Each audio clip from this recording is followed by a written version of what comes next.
10 itu faqultu astaghfiru rabbakum innahu kana ghaffara. Di lisan Nabi Nuh alaihissalam sudah diajarkan ya, sejak eranya Nabi Nuh alaihissalam bahwa orang-orang yang berbuat salah itu ya diingatkan potensinya. Ada rahmat Allah Subhanahu wa taala untuk memperbaiki kesalahannya sehingga menjadi saleh.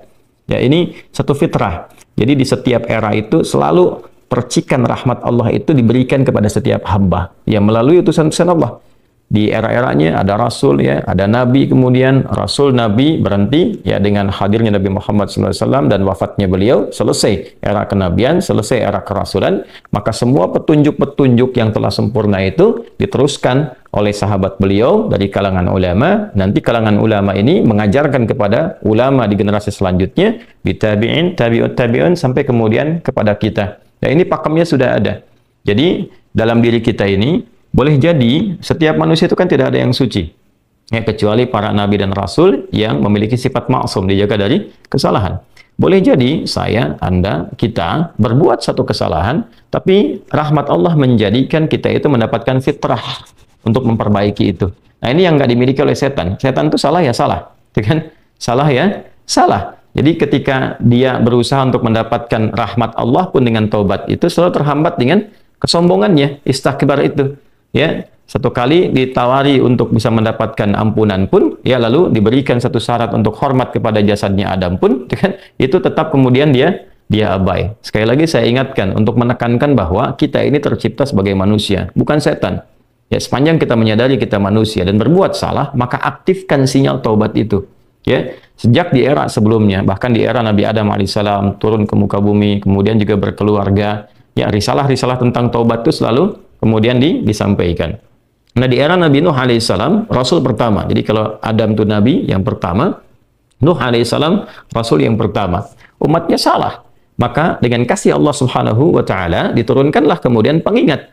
Ya, lewat fitrah kemanusiaan ini. Lewat Nabi Nuh alaihissalam disampaikan, faqultu astaghfiru rabbakum innahu kana ghaffara. Ya, maka aku tegaskan kepada kalian, istaghfiru rabbakum, cepat istighfar, cepat balik lagi, ambil kalimat-kalimat ampunan, ambil kalimat-kalimat tobat ya dari Allah Subhanahu wa taala, menggunakan Rabb tuh yang telah menciptamu, merawatmu, menyayangimu, mengingatkan. Jadi Rabb itu ada nilai-nilai rububiyah di dalamnya. Ya, ada sifat-sifat rububiyah. Ya, bukan sekedar mencipta, tapi juga merawat, memberikan perhatian, memberikan kebutuhan. Kalau dalam bahasa bebasnya Allah seakan ingin mengatakan, hei, aku kan yang cipta engkau, ya kan? Engkau berbuat salah, aku berikan kesempatan untuk saleh. Aku kirimkan di kalimat taubat, aku berikan kesempatan untuk memperbaiki diri. Kenapa engkau nggak ambil, ya kan? Ya, indah sekali gitu. Ya, aku ciptakan engkau salah, aku berikan jalan saleh. Kenapa ketika aku berikan jembatan untuk memperbaiki diri, engkau tidak ambil? Maka lewat Nabi Nuh alaihissalam, sejak di era kerasulan pertama itu diingatkan. Sampai nanti puncaknya di era Nabi Muhammad SAW. Faqultu astaghfiru rabbakum innahu kana ghaffara. Kata Nabi Nuh alaihissalam, aku tegaskan, innahu kana ghaffara. Sungguh Allah Subhanahu wa taala itu telah menetapkan pada dirinya bahwa ia maha mengampuni seluruh dosa-dosa. Jadi ada ghafir, ya, ada ghaffar, ada ghafur, dan nanti dilekatkan dengan rahim pada puncaknya. Ya. Misalnya di surat Ghafir, di ayat yang ketiga, Ghafirid dzambi wa qabilit taubi, itu menggunakan kata Ghafir. Lalu kalau kita jadikan superlatif, ya, dinaikkan lagi tingkatnya menjadi lebih banyak, terus mengampuni dosa, mengampuni lagi, itu dirubah kalimat dari Ghafir menjadi Ghaffar. Kalau tanpa batas diberikan kemudian sifat yang ketiga yaitu Ghafur. Ya, kalau hamba menyimpulkan apakah memang masih diterima, maka Allah turunkan puncaknya berupa sifat rahmatnya, Rahim. Qul ya ibadiyalladzina asrafu ala anfusihim la taqnatu min rahmatillah. Innallaha yaghfiru dzunuba jami'a. Quran surah ke-39 ayat 53. Balik ke sini. Ya, jadi ini gambaran yang pertama. Sejak di era kenabian turun yang Al-A'raf ayat 23 itu Rabbana zalamna anfusana. Kan Nabi Adam alaihissalam mendapatkan kalimat itu. Lalu di era Nabi Nuh alaihissalam sebagai rasul pertama diingatkan juga dengan potensi sifat-sifat kebaikan ini yang menjadikan manusia tertuntun untuk senantiasa berbuat baik. Lalu apa sifat rahmatnya? Ya, kalau kita kembalikan ke konstruksi Al-Baqarah ayat 37, tadi kan saya katakan di awal ya, Allah menegaskan seorang yang taubat ingin merubah dirinya dari salah menjadi saleh, bukan sekedar dituntun oleh Allah, tapi juga dipercikan kasih sayang Allah kepadanya. Rahmat Allah diberikan. Ya, kembali ke Quran surah kedua ayat 37 itu, fatalaqqa Adamu min rabbih kalimatin fataba alaihi innahu huwat tawwabur rahim. Jadi bukan tawwab saja, tapi rahim juga.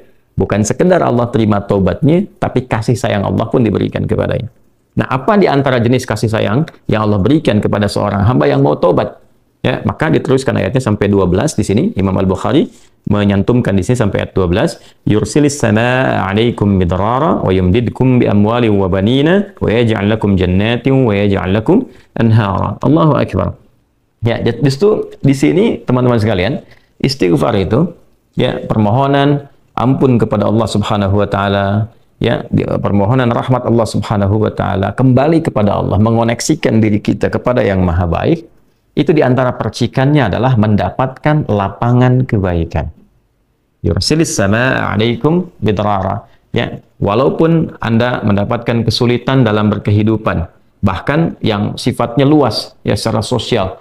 Kalaupun tanahnya gersang, ya, kalaupun kemarau berkepanjangan, itu ternyata dengan satu daerah itu, satu desa itu, satu wilayah itu mengoneksikan diri mereka kepada Allah, beristighfar. Ini faedahnya istighfar. Dengan beristighfar kepada Allah, taubat dari maksiat, ternyata bisa mendatangkan rahmat bukan hanya untuk pribadinya, untuk satu wilayah. Ya, ini pelajaran dari Quran. Ya, Allah akan memberikan kesan begini, jangankan bagi setiap personalnya, setiap orangnya. Ya kan? Ada masalah sekampung pun, contohnya kekeringan misalnya, contohnya kemarau, lalu sekampung itu, ya, atau ada orang-orang soleh di situ yang membiasakan taubat kepada Allah, istighfar kepada Allah, mengoneksikan dirinya kepada Allah, ya kan? Itu luar biasa, percikan rahmat Allah. Ya, apa di antaranya? Yursilis samaa ya 'alaikum midrara. Allah memerintahkan kepada langit itu untuk menurunkan hujan. Ya, dengan curah yang memberikan maslahat. Kemudian wa yumdidkum bi amwalin wa banina. Ya, lantas kemudian melapangkan kepada engkau urusan hartamu. Ya, bahkan memberkahi engkau dengan keturunan-keturunan yang baik. Jadi Masya Allah, ya, orang tua yang rajin istighfar, suami yang rajin istighfar, itu ternyata bukan sekedar menjadikan ia mendapatkan penerimaan taubat. Dia berhenti dari perbuatan maksiat, usaha-usaha yang tidak baik, dagang yang tidak benar, itu kan perbuatan curang, ya, perbuatan menipu, perbuatan-perbuatan yang tidak elok, korupsi, jauhi potensi itu.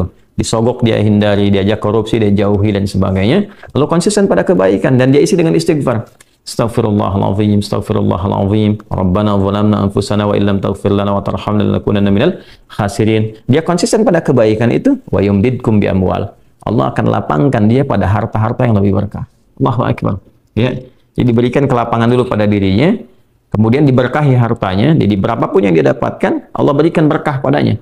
Sehingga dia merasakan kebahagiaan dengan harta itu. Karena ada orang yang terasa seperti kelihatan banyak, tapi tidak menikmatinya.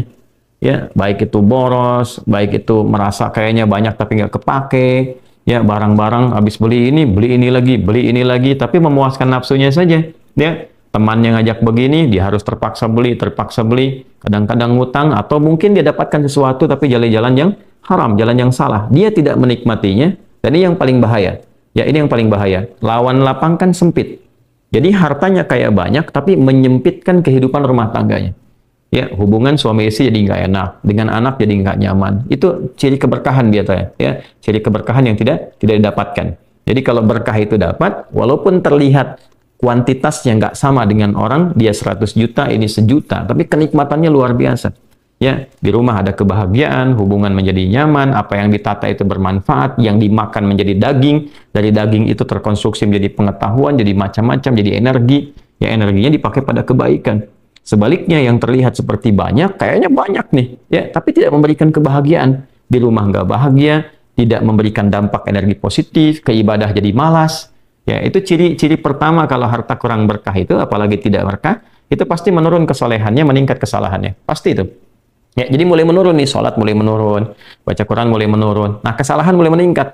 Makan mulai salah, minum mulai salah. Yang tadinya minum yang baik-baik, sekarang minum yang tidak baik dan sebagainya. Nanti kalau sudah begini, pasti hubungan di rumah tangganya pun nggak akan jadi baik gitu. Ya, dan itu akan terbawa dalam kesempitan. Nah, cara untuk mengatasi itu, ini balik ke Quran surah Nuh tadi, di ayat 10 sampai dengan ayat 12. Kalau kita menyadari kemudian itu salah, lantas ingin memperbaiki diri, kembali kepada Allah, perbaiki diri kita, ya, lalu mengingat Allah, menyesali apa yang telah dilakukan, berjanji untuk berbuat baik, itu tidak tanggung apa yang Allah jawab. Ya, Kalaupun ada satu kelapangan yang tidak berkah tadi, diganti oleh Allah, dihilangkan yang kurang baiknya, dilapangkan dengan yang baik-baiknya. Lalu setelah itu dijaga keluarganya. Jadi memberikan kesan bahwa ada hubungan yang korelasi secara langsung antara harta dengan keluarga, dengan anak keturunan. Jadi hati-hati, saya ingatkan kepada para ayah, pada saya pribadi dan kita semua, jangan sampai membawa yang haram ke rumah. Sekali lagi, jangan sampai membawa yang haram ke rumah. Jadi kalau istri sudah memasak itu di dapur, menjadi makanan, dikonsumsi oleh anak-anak jadi daging, ya, dikonsumsi jadi daging nih, itu jadi karakter. Ya, itu sudah fitrah, sudah umum begitu. Jadi kalau dia baik, akan membentuk kebaikan. Kalau nggak baik, akan merubah ya, pada keburukan. Kontrolnya susah di situ. Ya, sangat sulit sekali. Nah, caranya tadi kembali kepada Allah, tinggalkan yang kurang baik tadi, nanti Allah rubah. Ya, cara dia mendapatkan harta itu, walaupun awalnya terlihat nggak nyaman, karena kan merubah diri, mengeluarkan yang kotor dulu. Ya. Ya kalau terlalu banyak kotoran, mandi kan ya agak cukup pekat tuh mandinya, bersihkan lagi. Terasa nggak seperti biasa. Tapi setelah dibersihkan semua jadi enak kan? Nah itulah agama begitu. Dibersihkan yang kotor itu kayaknya awalnya nggak enak, tapi kemudian hati jadi lapang. Yang diberikan kelapangan hati dulu. Ya begitu hatinya lapang, baru nanti Allah buka jalan. Ya setelah hatinya lapang, bagus, dan dinilai baik ini punya kemampuan untuk bertindak dan mengelola apa yang didapatkan, dilapangkanlah rezekinya karena dia sudah dinilai pandai untuk mengelolanya. Setelah itu diperbaiki keturunannya. Ya. Wa banina wa yaj'al lakum jannatin wa yaj'al lakum anhara. Bahkan setelah itu dibikin kaya lebih dari sebelumnya. Ya asetnya ditambah lagi, diberikan kenikmatan hidup, ya sampai dijaga hingga kembali kepada Allah Subhanahu wa taala. Itu faidah istighfar. Jadi kalau kita biasakan bertekad, berniat memperbaiki diri dari yang salah menjadi baik, itu Allah sudah berikan motivasi. Aku bukan hanya terima taubatmu, tapi aku rubah keadaan hidupmu lebih istimewa, lebih mahal nilainya dibandingkan dengan keadaan sebelumnya yang terlihat seperti fata morgana. Kemudian dikuatkan dengan Quran surah ketiga Ali Imran ayat 135 ya. Di sini disampaikan Allah Subhanahu wa taala berfirman, a'udzubillahi minasyaitonir rajim. Bismillahirrahmanirrahim. Walladzina idza fa'alu fahishatan aw zalamu anfusahum ini dzakarullaha fastaghfaru lidzunubihim wa may yaghfiru dzunuba illa Allah wa lam yusirru ala ma fa'alu wa hum ya'lamun. Di highlight di sini di firman Allah Subhanahu wa taala, dzakarullaha fastaghfaru lidzunubihim. Ya, yaitu orang-orang yang mendapatkan rahmat Allah Subhanahu wa taala itu. Jadi ini korelasinya dengan ayat 133. Jadi ayat 133 itu Allah Subhanahu wa taala berjanji bagi orang-orang yang menyegerakan istighfar. Jadi ingat dosa hari ini nih. Sekarang misalnya malam nih, kita ingat ada dosa yang dikerjakan. Lantas ketika ingat itu istighfar.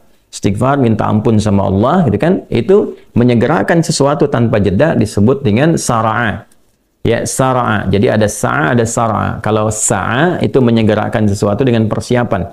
Ya, makanya besok nih ada Jumatan menggunakan sa'a. Fas'au bukan fasari'u. Ya, ya ayyuhalladzina amanu idza nudiya lis-salati min yaumil jumu'ati fas'au bukan fasari'u. Fas'au itu Quran surah Al-Jumu'ah. Ya, Al-Jumu'ah di ayat yang keberapa? Ayat 9. Gitu kan? Allah menyampaikan fas'au ila dzikrillah. Bersegera, tapi siap-siap dulu. Mandi dulu, pakai wangian dulu dan seterusnya. Tapi kalau dia bersegera cepat, nyaris tanpa jeda, itu menggunakan sarah. Sehingga guru-guru mengatakan bisurah, cepat, nggak usah banyak jedanya, ya kan?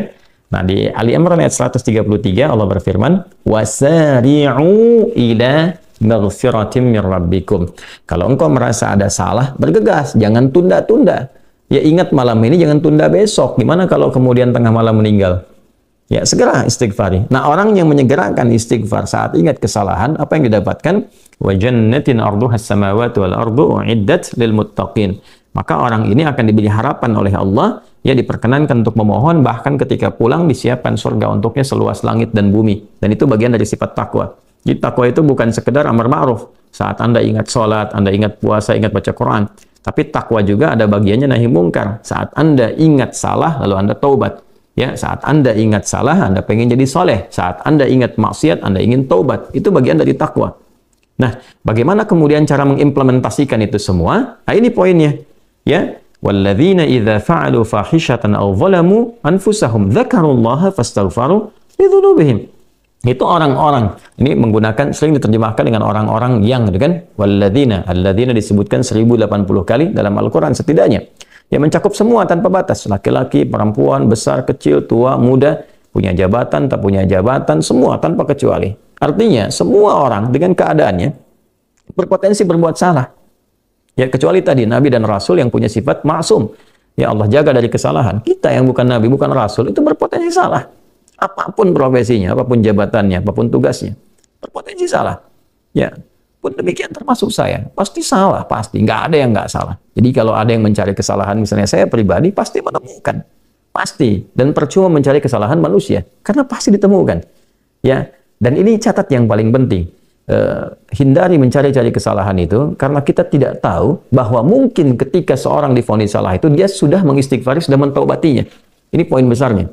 Hati-hati gitu ya, hati-hati. Karena itu Nabi selalu menganjurkan mencari kebaikan orang, menyebutkan, meneladaninya, alih-alih mencari kesalahan seseorang. Ya kenapa? Karena pasti ditemukan. Tapi yang tidak pasti itu, kita nggak bisa memastikan orang itu sudah taubat atau belum.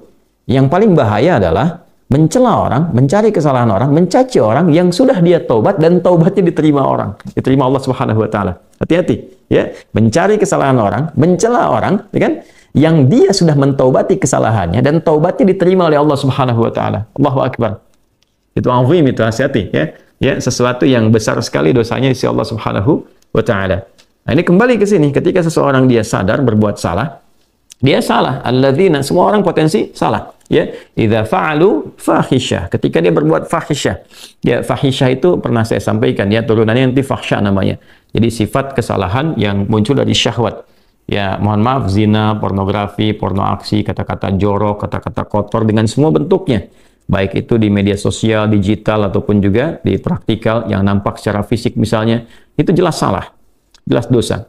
Ya, al-zalamu anfusahum, atau bentuk mungkar, menempatkan suatu bukan pada tempatnya. Ya, mohon maaf, ya, mencuri, merampok, membunuh, ya, korupsi, hoax dan sebagainya, itu zalim, perbuatan zalim. Nah, saat seseorang berpotensi salah, ya, dari fahsya dan mungkarnya, dia berbuat perbuatan dari dorongan syahwatnya atau mungkar, dari keinginan nafsu perut dan akalnya, dia berbuat yang salah, lalu zakarullah, dia ingat Allah. Nah, ini poinnya. Ini menarik sekali nih. Ini menarik sekali. Kok lanjutan ayatnya zakarullah? Bukan dia sadar bahwa dia itu telah berbuat salah. Kenapa zakarullah? Ini poinnya. Ya. Karena Allah ingin selalu menautkan sifat seorang hamba menjadi baik itu dengan rahmatnya. Ini poinnya. Jadi kalau bukan rahmat Allah Subhanahu wa taala, mustahil kita bisa mengarah pada kebaikan. Allahu akbar. Ya, lillah karena Allah. Lillah karena Allah. Ya, jadi orang-orang yang bertaubat dengan merasakan rahmat Allah itu beda. Dengan sekedar dia pengen memperbaiki, lain rasanya, lain. Ya, jadi kalimat zakarullah itu mahal sekali. Jadi ingin memberikan dampak kesadaran kepada kita bahwa Allah tuh nggak ninggalkan kamu. Ya, Allah tahu kamu salah, tapi sepanjang nyawa kamu belum sampai ke kerongkongan, kamu diberi potensi untuk taubat. Ayo taubat. Kan sering saya ungkapkan, Fir'aun saja, se-Fir'aun-Fir'aunnya dikirimkan 2 nabi, Musa dan Harun. Ya, sebagai keadilan Allah, kasih Allah dan adilnya untuk memberikan hidayah. Ya, sampai titik puncak kan nyawanya di kerongkongan. Cuman sayang kan dia sendiri yang memilih untuk tidak mengambil hidayah itu. Sampai nyawanya di kerongkongan. Sampai tenggelam itu. Nah, itu sudah disampaikan informasinya, kisahnya, jejak sejarahnya sampai sekarang diabadikan supaya seluruh anak cucu Adam itu sadar jangan berbuat yang seperti itu. Ya, sekali lagi hanya setan yang tidak kenal taubat. Zakarullah, dia ingat Allah. Nah, sekarang tinggal kita mempelajari ketika ingat Allah itu apa yang harus dihadirkan. Tadi poinnya. Allah tawarkan kita bukan hanya sekedar jadi baik, rahmat dibuka, kasih sayang dibuka, kelapangan hati dibuka. Ya. Ya, makanya saya barangkali juga ingin menekankan materi-materi semacam ini, yaitu penting untuk disampaikan ya kepada saudara-saudari kita barangkali yang sekarang dengan kasih sayang Allah itu ya diisolasi di satu tempat seperti lapas misalnya, lembaga permasyarakatan. Boleh jadi itu kasih Allah untuk diperbaiki sehingga dia konsisten bisa berbuat baik saja di dalam. Ya, terjaga dari perbuatan-perbuatan di luar, dikontrol supaya bisa kembali pada jalan yang baik. Dia bisa di dalam, bisa memperbaiki diri, istighfarnya enak, bisa ngaji, kadang ketemu ke masjid dan sebagainya. Kalau ini dimanfaatkan dengan baik, Allahu Akbar, Allah kasih kelapangan. Ya, walaupun mungkin tinggal di tempat yang sempit, terasa kemudian dibatasi dengan sel-sel, tapi hatinya lapang, itu luas, megah, dan jadi nikmat. Ya, orang butuh waktu untuk menghafal, butuh suasana. Anda punya tempat yang cukup ideal untuk menghafal Quran, memperbaiki diri, dan fikihnya ada kan? Dan sangat jelas sekali kenapa di antara kisahnya Nabi Yusuf alaihissalam ya diizinkan oleh Allah untuk masuk ke dalam ruang itu untuk memberikan sebuah pencerahan sehingga menemukan modelnya. Ini model orang saleh yang mau jadi saleh. Bahkan setelah itu dia keluar dan diangkat jadi pembantunya raja kan, pada masa itu asisten rumah tangganya raja. Baik gitu. Dari sosok yang salah ya kemudian dia tobat mengambil petunjuk dari Nabi Yusuf alaihissalam, dia berubah jadi orang hebat setelah itu. Ya, jadi asisten rumah tangganya raja. Itu luar biasa gitu. Ya, tapi yang memilih kemudian untuk jalan-jalan keburukan tetap bertahan di dalamnya selesai gitu. Ya, ini tawaran sesuatu yang indah ya. Bahkan ada juga yang terakhir ini yang paling luar biasa. Orang yang sudah mendapatkan ancaman hukuman ya sampai kemudian juga mengakhiri kehidupannya tapi dia mau bertobat. Ya, maka dia bisa mengakhiri kehidupannya itu dengan apa yang telah ditetapkan misalnya. Kan kita nggak tahu garis takdir itu bagaimana. Ya, wallahu alam, tiba kemudian manusia memberikan hukuman tapi Allah dengan kehendaknya merubah itu semua, bisa berubah ya. Tapi kemudian kalau itu bersamaan dengan takdir yang telah Allah tetapkan, dia menjadi baik. Jadi di Islam itu selalu ada solusi dan pedomannya mengantarkan pada kebahagiaan. Itu poin tertinggi.